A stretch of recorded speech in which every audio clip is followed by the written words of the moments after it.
લગાડો. જય જવાન.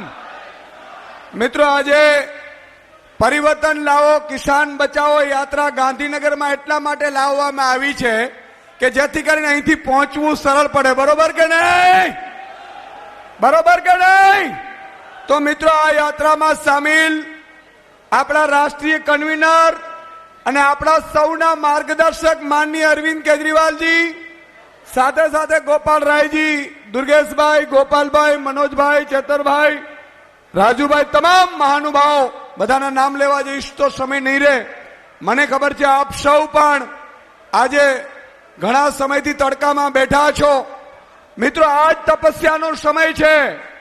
જે વ્યક્તિઓ 30 વર્ષથી આપણે સહન કરીએ છીએ ભાજપને, અને જો 3 કલાક બેસી નહીં શકીએ તો પરિવર્તન નહીં આવે. એટલા માટે તમારી મારી બેની પરીક્ષા છે આજે હું જોઉં છું કે આ કાર્યક્રમમાં જે વ્યક્તિ છેક સુધી બેસશે એ જ વ્યક્તિ આ ગાંધીનગરનો હકદાર બનશે. મિત્રો, એકવાર તમારા માટે તાળીઓ થઈ જાય. મિત્રો, આપણે જોઈએ છીએ કે આપણે ખેડૂતોને બચાવવા છે, તો કઈ રીતે બચાવી શકીશું? ઘણા લોકો તમને એમ કહેતા હશે કે તમારી પંજાબમાં સરકાર છે, તમે ખેડૂતો માટે શું કરો છો? તો મિત્રો, મારે 2 વાત કરવી છે આપની સાથે. તમને પણ ખબર પડે ને તમે ત્યાં ગામ ગામે જાઓ તો ત્યાં પણ તમે કહી શકો. મિત્રો, પંજાબમાં આમ આદમી પાર્ટીની સરકાર આવી અને 4 વર્ષ થયા છે. 4 વર્ષનું નાનો બાબો છે હજી પંજાબમાં. પણ જે દિવસે સરકાર આવી ત્યારે માનનીય અરવિંદ કેજરીવાલજી, માનનીય ભગવત માન સાહેબ બંને તમામ અધિકારીઓની મીટિંગ બોલાવી, જેમાં ચીફ સેક્રેટરી, જીબીના અધિકારીઓ, કલેક્ટર, એસપી અને બધાને કીધું કે ભાઈ તમે લોકો એ કહો કે તમે કઈ ટાઈમે નોકરી કરો છો. એટલે એને કીધું કે અમે 10 થી 6 ની નોકરી કરીએ છીએ. ત્યારે માનનીય અરવિંદ કેજરીવાલજીએ મિત્રો શું કીધું ખબર છે? કે તમે જો 10 થી 6 ની નોકરી કરતા હો તો મારો ખેડૂત રાત્રે 2:30 વાગે પાણી વારવા શું કામ જાય? શું કામ જાય? અને મિત્રો, તમને આશ્ચર્ય થશે, એમણે આદેશ કર્યો માન સાહેબ ને કેજરીવાલ સાહેબે કે ખેડૂતોને પણ 10 થી 6 માં જ લાઇટ વીજળી આપવામાં આવે. આ માટે એકવાર તાળીઓ થઈ જાય. મિત્રો, આના માટે આપણે સંઘર્ષ કરીએ છીએ. મિત્રો, આજે તમે તપી રહ્યા છો, પણ જે વ્યક્તિઓ તપે છે એમને હું કહેવા માંગુ છું કે વ્યાજ સાથે વસૂલાત આપીશું. એકવાર ગાંધીનગર સુધી પહોંચાડવાની જવાબદારી તમારી છે. મિત્રો, બીજી વાત કહું, માનનીય અરવિંદ કેજરીવાલજી અને ભગવત માન સાહેબ બેઠા, એમણે મંડીઓમાં વિઝિટ કરી. એમણે જોયું કે ભાઈ કોઈ કરદો તો નથી થતો ને. ભાઈ, જૂની સરકારો હતી એટલે કરદા પડતા હોય કે ન હોય?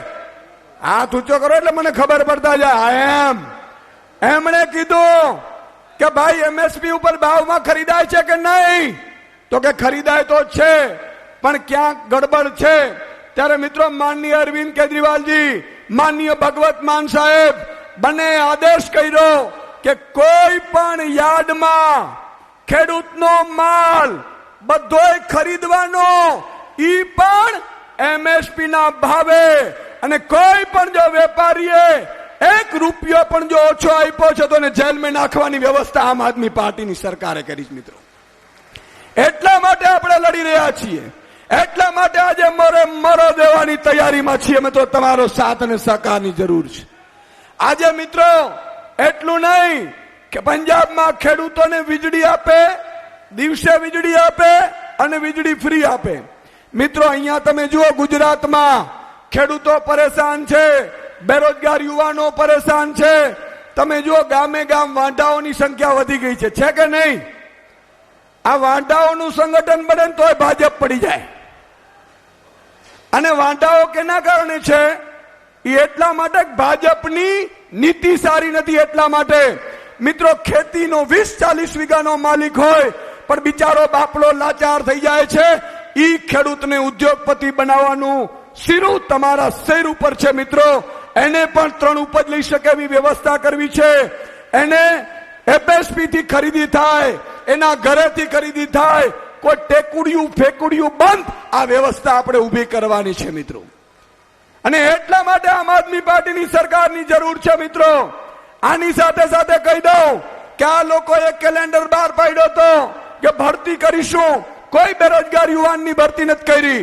તો મિત્રો આજે આપણે અહીંયાથી સંકલ્પ લઈને જવાનો છે કે આમ આદમી પાર્ટીની સરકાર બનશે તો આપણે ગુજરાતના ગરીબો, વંચિતો, સસૂતો, ખેડૂતો, ભાગિયાઓ, મજૂરો, નાના કર્મચારીઓ, આઉટસોર્સિંગ કર્મચારીઓ, મહિલાઓ માટે મિત્રો સપના લઈને આવ્યા છે. મિત્રો આજે અરવિંદ કેજરીવાલજી માટે એકવાર તાળી વગાડવી પડશે આપણે. શું કામ? આમણે પંજાબમાં ગેરંટી આપી હતી કે દરેક મહિલાને મહિને 1000 રૂપિયા આપવામાં આવશે.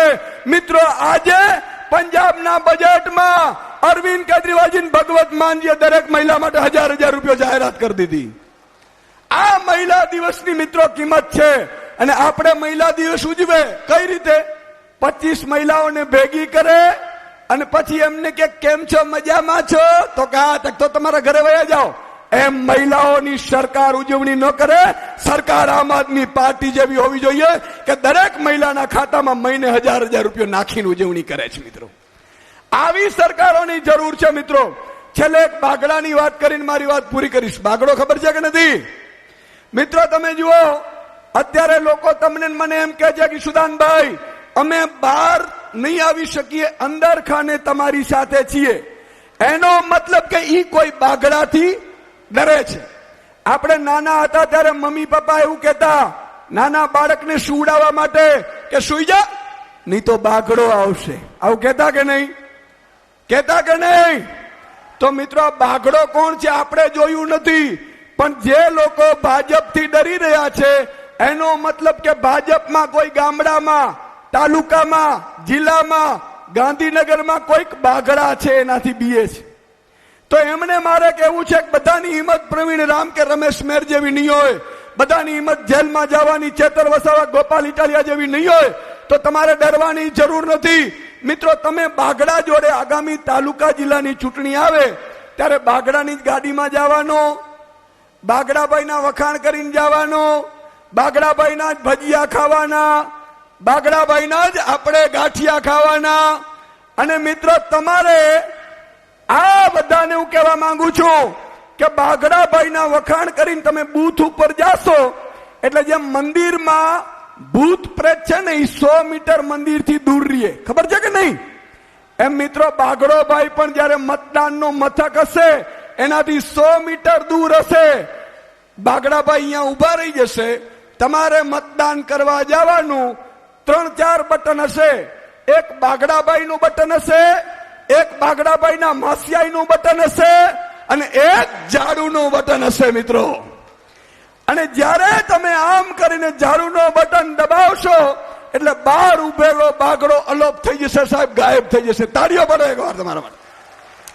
તો આ વાત તમારે ગામડે ગામડે પહોંચાડવાની છે, બૂથની મીટિંગોમાં કરવાની છે કે લોકો જે ડરે છે ભલે ડરે પણ મતદાન કરવા જાઓ ત્યારે અંદર કોઈને ખબર નથી પડતી કે તમે કોને મતદાન કર્યો.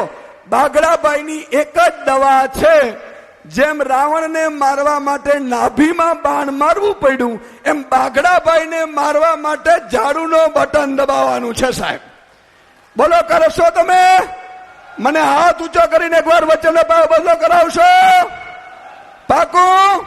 બોલો ભારત માતા કી ઇન્કલાબ. ખૂબ ખૂબ